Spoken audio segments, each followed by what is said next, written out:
So ఒక మహిళగా మీరు ఎలా ఫీల్ అవుతున్నారు? నిజంగా ఒక మహిళగా నేనే కాదు, యావత్ తెలంగాణ సైతం నిజంగా ఈరోజు సంతోషపడాల్సిన విషయం. నిజంగా దేశం సైతం సంతోషపడాల్సిన విషయం ఇది. నిజంగా మోడీ గవర్నమెంట్కి ఇట్లా ఇది ఒకవేళ బిల్ పాస్ అయితే ఈ 80 ఏళ్ళు నియర్గా 77 ఏళ్ళ నుంచి ఇది కంటున్న కళ పోరాడుతున్నది. ఇది నిజంగా అయితే మాత్రం ప్రతి ఒక్క మహిళ మోడీ గారికి థ్యాంక్స్ చెప్పాల్సిందే. ఎందుకు అంటే ఇప్పుడు చూస్తున్నాం కదా, మనం అసెంబ్లీలో ఒకసారి చూస్తే మీకు మొత్తం చూస్తే మెన్ అంతా కనబడుతూ ఉంటారు. మహిళలను తీసుకుంటే ఎంతమంది ఉన్నారో అందరికీ తెలిసిన విషయమే. మన నంబర్ చిన్న నంబర్స్ ఉంటాయి, పెద్ద నంబర్స్ అయితే అసలు ఎక్కడ కూడా లేవు. నిజంగా ఒకవేళ ఈ రోజుకి ఇట్లా మనకి 33% రిజర్వేషన్ వస్తే నిజంగా యావత్ దేశం గర్వపడాల్సిన విషయం. చాలా సంతోషకరమైన విషయం ఇది. ఎస్, 543 నుంచి 850 ఎంపీ సీట్లు అవుతాయి. దాంట్లో మహిళలకు వచ్చేసి 272 మహిళా సీట్లు వస్తాయి. సో అంటే నాకు తెలిసి దాదాపుగా ఎవ్రీ 3 మెంబర్స్కి ఒక మహిళ ఉంటారు కదా.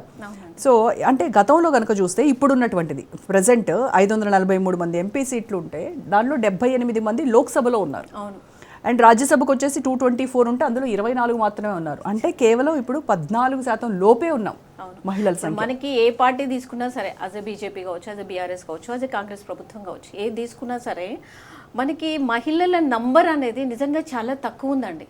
చాలా తక్కువ అంటే చాలా తక్కువ ఉంది. నాకు ఎప్పుడైనా ఒక సాధారణ మహిళ అంటే ఒక బిజినెస్ ఉమెన్గా నాకు ఏమనిపిస్తుంది అంటే, అరే మన మహిళలందరూ చాలా ఎక్కువ మొత్తంలో ఉండాలి, చట్టసభల్లో మాట్లాడాలి, ఏదైతే సమాజంలో జరుగుతున్నది ఏదైతే ఉందో ఒక మెన్ అంటే ఒక సీఎంగా ఉన్న వ్యక్తిని తయారు చేసింది కూడా ఒక అమ్మే, ఒక ఆడదే.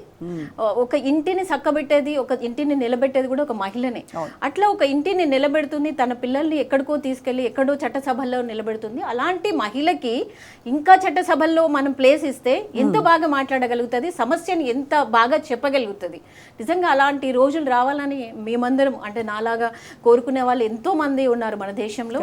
బాగా చెప్పగలిగిన వాళ్ళు, ఎంతో మేధో సంపత్తి ఉన్న వాళ్ళు, ఏదైతే ప్రాబ్లం ఉందో ఆ ప్రాబ్లంని చట్టసభల్లో చాలా వివరణగా చెప్పి ఆ సమస్యకి పరిష్కారం తీసుకురాగలిగే మహిళలు ఎంతోమంది ఉన్నారు. అలాంటి వాళ్ళకి నిజంగా అవకాశం ఇస్తే నిజంగా చాలా అది దేశానికే గర్వంగా ఉంటుంది.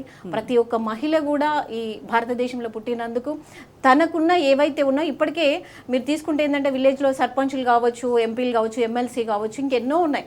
వాటన్నిటిని ఆల్రెడీ మనం తెచ్చుకున్నాం, పోరాటం చేసి తెచ్చుకున్నాం. ఇంకా ఇప్పుడు మనం ఇంకా నెక్స్ట్ లెవెల్ వెళ్తే ఏంది అంటే నిజంగా చాలా గొప్పగా ఉంటుందని నా అభిప్రాయం.